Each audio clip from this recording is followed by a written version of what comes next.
well reka nizere ko aho uri mu bice bigiye bitandukanye ugiye umererwa neza cyane kabisa. Ibintu byawe bikomeje bigenda neza cyane nk'uko bisanzwe yokomi safitiga. Nizera ko ukomeje kugubwa neza aho uri mu bice bigiye bitandukanye. Amakuru yo ni menshi akomeje kugenda avugwa mu bice bigiye bitandukanye cyangwa se mu bisata bigiye bitandukanye kabisa.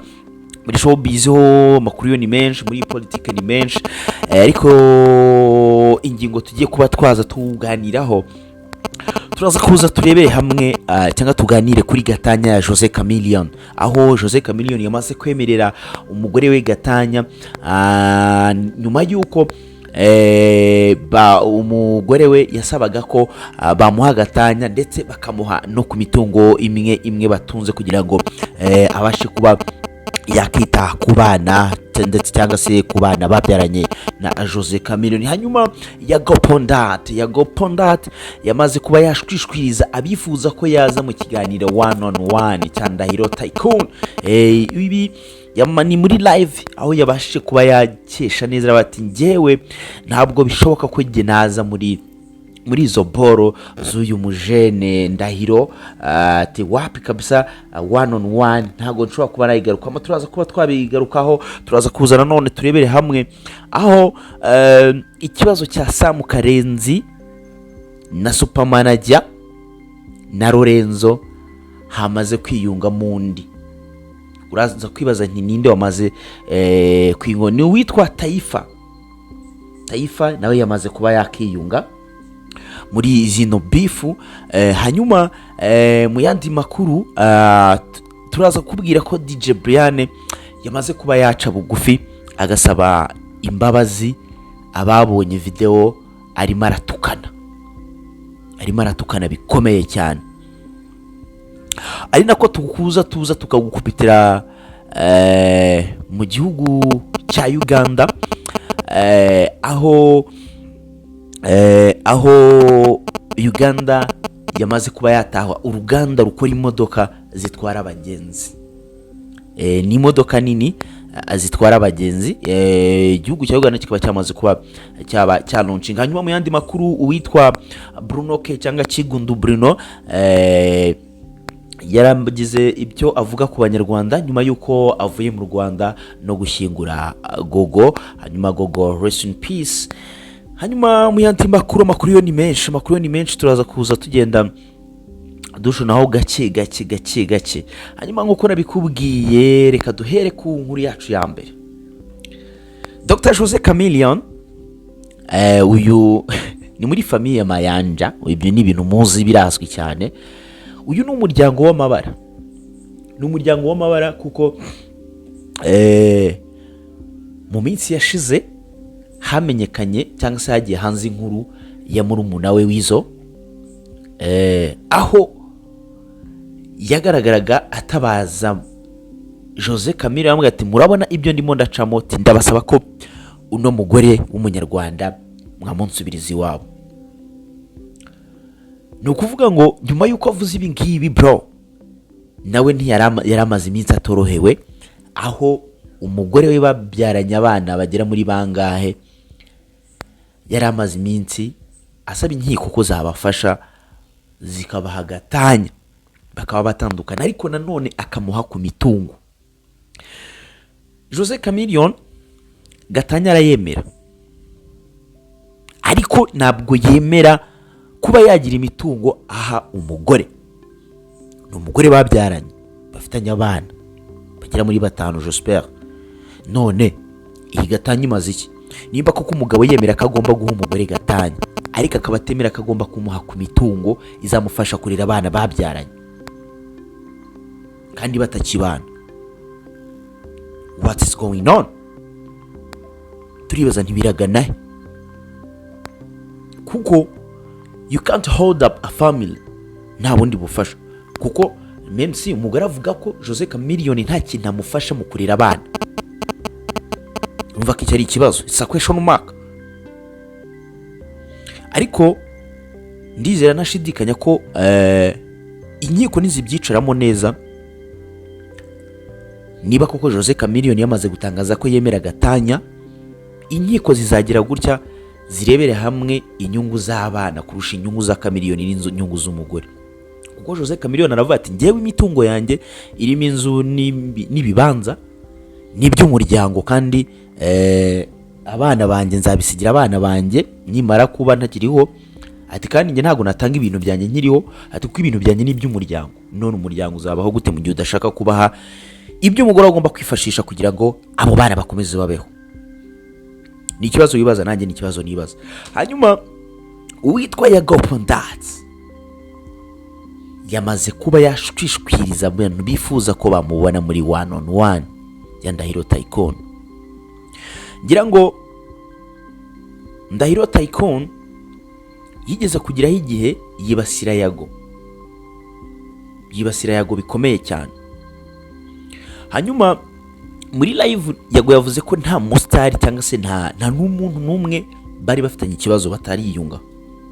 Arabatari Sabe, ari muri Ndahabi ndetse n'abandi bose nta kibazo dufitanye. Ariko abajijwe ku kibazo cy'uko ati nimba aturamutse utumiwe muri one on one ati waza, Yago yahise asubizana ibyo nakita ko ari umujinya mwinshi cyane. Umwe mu bafana yitwa Yangsi sinzi irindi ntago nimo ndarifata neza, yahise amusubiza nabi cyane. Byumvikana ko Yago nubwo yasabye imbabazi akiyunga na bamwe muri showbiz na industry y'umuziki nyarwanda, byumvikana ko hagati ye n'uwitwa Ndahiro one on one hakirimo ikibazo. Harimo ikibazo gikomeye cyane. Ibi ntabwo turaza kubivugaho byinshi kuko amagambo yavuze yumvikanisha ko bidashobora gukunda, ko yavuye ati hari umugabo wo muri Nigeria baramubajije ati se wabana n'umugore udafite amafaranga? Ati umugabo yahise asubiza I can't do such thing. I can't do such a thing. Ati ibyo bintu ndetse sinshobora kuba nagira gute, sinshobora kuba nabikora. Byumvikana ko Yago adashobora na rimwe kuba yakiyunga na Ndahiro Taikun. Ari nako twikomereza kwa Samu Karenzi, kwa Super Manager, kwa Lorenzo ndetse na Taifa. Ikibazo cyatangiye cyangwa beef yatangiye ari ya Super Manager, aho yavugaga ko hari radio, ati ni gute radio yakira, ati ya radio ifite umukiro ufite iminwa ibyimbye nk'irwaye ibibyimba yakira bamwe mu batinganyi. Ati kandi abo bantu b'abatinganyi ntabwo bagakwiye kuba bari muri societe nyarwanda, bo nabo kwicwa, twakagombye kubafata tukabica. Ayo namwe mu magambo yande ya Super Manager. Nyuma yo kubyo bibaye, Samu Karenzi yahise avuga ko ashobora kujyana bwana Super Manager mu nkiko cyangwa se muri RIB.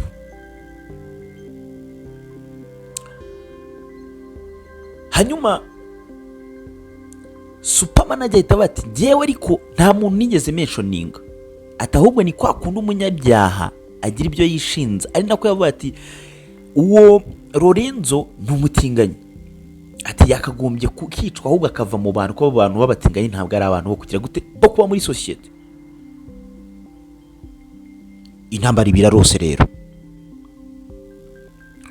Uwitwa Taifa yahise yitereka aravuga ariko mwebwe Samu Karenzi, mwebwe Superman, mwebwe Lorenzo n'abandi gute mwitamika Super Manager? Atusibye n'ibyo ngibyo, ati kuki babavugaho mukarakara kandi mwe muvuga ku bandi? Icyo nacyo ni ikibazo, especially nka rwa Lorenzo mu magambo ya Taifa ati Lorenzo usibye kuvuga ko uri iki aturi ibintu ntabwo ngiye kubisubiramo. Ni ukuvuga ngo icyari ikibazo cya Samu Karenzi na Supermanager na Lorenzo, Taifa yamaze kwijandika already. Reka tubitega amaso turebe aho bigira gute, aho bishya bishyira. Aho bishya bishyira, kuko iri kozanyaho riraza kuzana ibintu byinshi. Tunikomereza, nakubwiye ati turajya tugenda tunoshaho gake gake, ntabwo tuza kujya in deep, turajya twivugiraho gake gake nk'abantu nyine nk'abatalam bro. Hanyuma uwitwa DJ Brian ni nyuma y'uko hagaragaye video arimo aratukana cyo kuza abanyarwanda muzi gukabya, arimo aratukana bikomeye cyane. Ni nyuma y'uko uwitwa Tasha mushuti wa DJ Brian yari amaze gukubitwa. DJ Brian yahise avayo, Tasha yari amaze gukubitwa n'umuntu utaramenyekana. DJ Brian yahise avayo n'umujinya mwinshi wa Danje, atangira gutukana bikomeye cyane, bimwe bya Danje ariko bimwe byiza. Hamwe unavuga ati kabisa bya bitutsi muzi bimwe bya Dani bro. Ariko none ngi ikintu cyansekeje gitumye navuga kuri no nkuru, ko nge nta gahunda yo kuvuga kuri no nkuru nge nari ifite. Natunguwe no kubona ikinyamakuru cya hano mu Rwanda cyanditse inkuru ifite umutwe ugira uti DJ Brian yasabye imbabazi nyuma y'uko hagaragaye video arimo aratukana bya Ndani bro. Iyi nkuru yansekeje byatari. Ni gute umuntu nka DJ Brian avuga ngo arasaba imbabazi ziki? Gutukana kuri DJ Brian ni umuco kuri DJ Brian, which is God. Nta mpamvu rero yuko aza ngo arasaba imbabazi. DJ Brian gutukana ni ibintu bye, gusaba imbabazi rero no need kabisa. Izo mbabazi wapi, no need. Wabikoze twanabibonye kandi ni umuco wawe wo gutukana, ni cyo kintu tukuziho kuvanga imiziki. Uri umu DJ mwiza, uri umutukanyi mwiza, nabyo sinabura kubivuga kabisa. Izo mbabazi rero nizabaringa, dore birazwi ko gutukana ari utuntu twawe, nta mpamvu rero yo kuturisha isombe. Alright, hanyuma twigarukire iyi nkuru nayo. Iyi nkuru reka dushaka tuyivuga ya Kayonza. Mu karere ka Kayonza ngo yashatse umugore, bageze mu rugo aramwima. Uribaza ntiyamwimye kuki? Iyi nkuru ikomeje kugenda icicikana ku binyamakuru bigiye bitandukanye, aho umugabo witwa Muhawimana wo muri Kayonza yasezeranye n'umukunzi we Tumukunde Alice ku itariki 13 Nzeri umwaka 2025 muri ADP Kabarondo. Ariko bageze mu rugo umugore aramwima, yanga ko amutama kanyondo cyangwa kamutamo icyuma, yanze ko batera akabariro. Tumukunde ngo yahise asubira iwabo i Rwamagana nyuma y'icyumweru n'iminsi 2 gusa. Bivugwa ko uyu mugore yamwimye kubera ko yasanze umugabo atari umukire nkuko yabibwiwe n'uwamumurangiye. Muhawe n'Imana yatangaje ko agiye kwiyambaza ubutabera kugira ngo asubizwe ibyo yatanze byose birimo inkwano n'ibyateguye ubwo bukwe. Wabaje nimwe murabyumva, abakobwa bashaka umufungo bro. There is no love without money. Nta rukundo without money.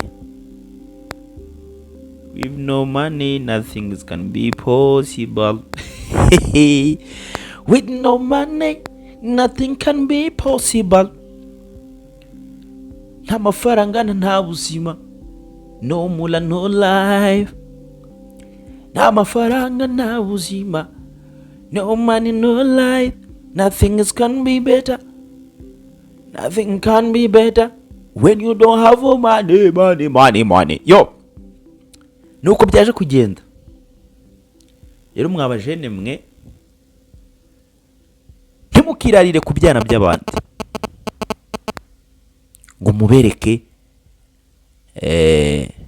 ibyo mudafite, kuko bro urubyiruko turakennye nta mirimo ntaki, ariko stop kwirarira ku bana b'abandi nta bushobozi muhagaze. Ibyo bintu mubyihorere, ibyo bintu ni bibi. Tumukunde rero akaba yamaze kwimumujije nawe ati ngewe ntabwo naguha kuri huncence utari umukire nkuko nabibwiwe n'uwakundangiye. None barinze bagera kuri level yuko babana, Tumukunde ataramenya muhawe n'Imana.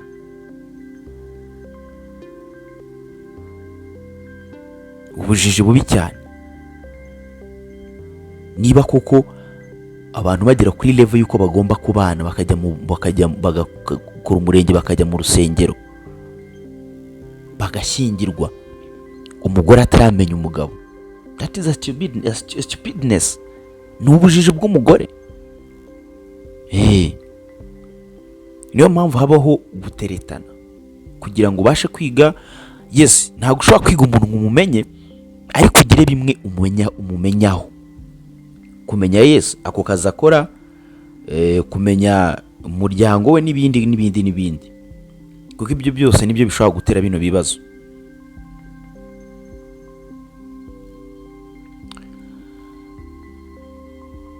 Muhawe n'Imana rero aravuga ko ashaka kwitabaza inkiko kugira ngo asubizwe ibyo yagize gute, ibyo yatanze n'ibyo yateguje ubukwe, hanyuma finally bikarangira Muhawe n'Imana amwimye kuri huncence. Uganda to the next level. Congratulations to Uganda. Perezida Yoweri Kaguta Museveni ubwe yatashye uruganda rukora imodoka zitwara abantu benshi, the killer vehicle plants, rwubatswe mu mujyi wa Jinja. Yoweri Museveni ushaka manda yindi ku butegetsi bwa Uganda avuga ko ubukungu bw'icyo gihugu burimo gukura ku muvuduko wa 7%, akizera ko uwo muvuduko uzanarenga 10% igihe icyo gihugu kizaba cyatangiye gucukura no gucukuza ibikomoka kuri petroli. Iki gihugu gifite petroli. Wow. Uganda is a good country. Gihugu cyiza cyane. Ati dufite icyerekezo gifatika kubishobora guhindura imibereho y'abantu bacu. Perezida Yoweri Museveni avuga ko ruriya ruganda ruzafasha igihugu gutunganya amabuye y'agaciro, gifite agacukurwamo ibyuma bikomeye, bityo bikazagabanya guhora gicungiye ku byo gutumiza hanze ibyuma bihenze bigitwara miliyoni 900 z'amadolari buri mwaka. Yavuze ko Uganda izwiho kugira umutungo kamere w'amabuye y'agaciro ari ahitwa Kabare na Butogota. Ibintu byo n'ukuri. Izo modoka rero zizakorwa na ruriya ruganda zizaba zikoresha amashanyarazi. Ibyo nabyo Perezida Museveni avuga ko biri mu cyerekezo igihugu cya Uganda kihaye cyo kugabanya imyuka ihumanya ikirere. Wow, very nice. ku by'ibyo kandi ruriya ruganda ngo ruzanakenera amabuye yitwa lithium, ayo nayo Uganda ngo irayafite ahitwa Ntungamo no mu tundi duce tw'igihugu. Ibintu byiza cyane, ibintu byiza cyane byo kwishimirwa. Niba koko na Uganda igeze kuri runo rwego rw'uko idonshinga imodoka nini kandi zikoresha amashanyarazi mu kugabanya ibyuka bihumanya ikirere, it's very amazing. It's very amazing. Ni ibintu byiza cyane.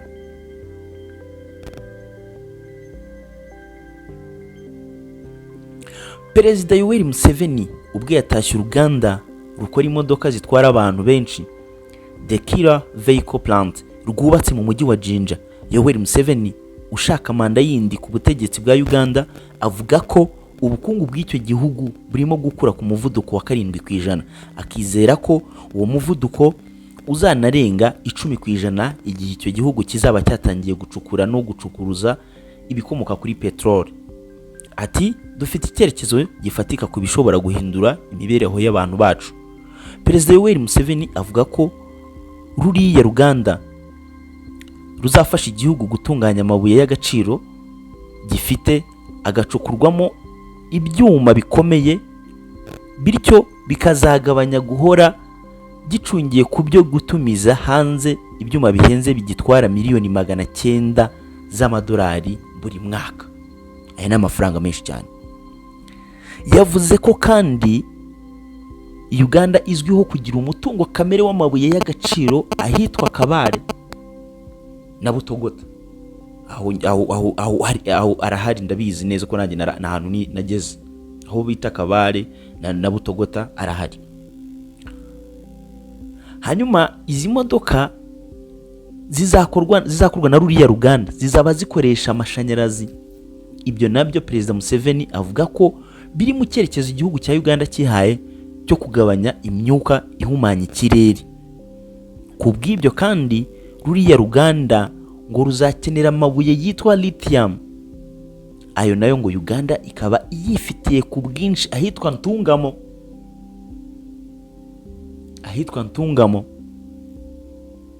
Urumva kari ni igikorwa cyiza, ni n'umushinga mwiza ku gihugu cya Uganda ndetse no kuri Afrika muri rusange, no kuri East Africa muri rusange. Kuko si no kuri East African gusa, kuko ni ku rwego rw'isi, kuko nk'izo modoka zizakorwa na runo ruganda ni ukuvuga ngo zizagabanya ibyuka bihumanya ikirere. Ikirere si cy'Umugande, si cya Uganda, ikirere si cy'u Rwanda, ikirere si cya Kenya, si cya ikirere ni cy'isi yose muri rusange, ni cy'Afrika yose muri rusange. Rero iyo myuka mibi yoherezwa mu kirere igira effect, negative effect kuri buri muntu wese utuye isi. Kuri buri muntu wese utuye isi. Ku muntu utuye muri Congo, ku muntu utuye mu Rwanda, ku muntu utuye mu Uganda, ku muntu utuye mu Kenya. Niyo mpamvu twavuga ni hongera sana kwako mzee M7 kwa kufanya vitendo hivi, tena congratulations tena sana. Nibyo kwishimira cyane.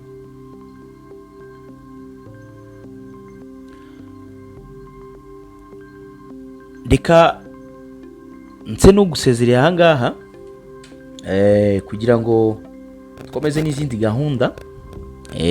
Ayo kabari amwe mu makuru nari nabashe kubana kunyurizamo amaso, aho Jose Chameleon yamaze kwemera ko Gatanya arayiha umugore, ariko akaba adakozwa ku byo kumuha ku mitungo.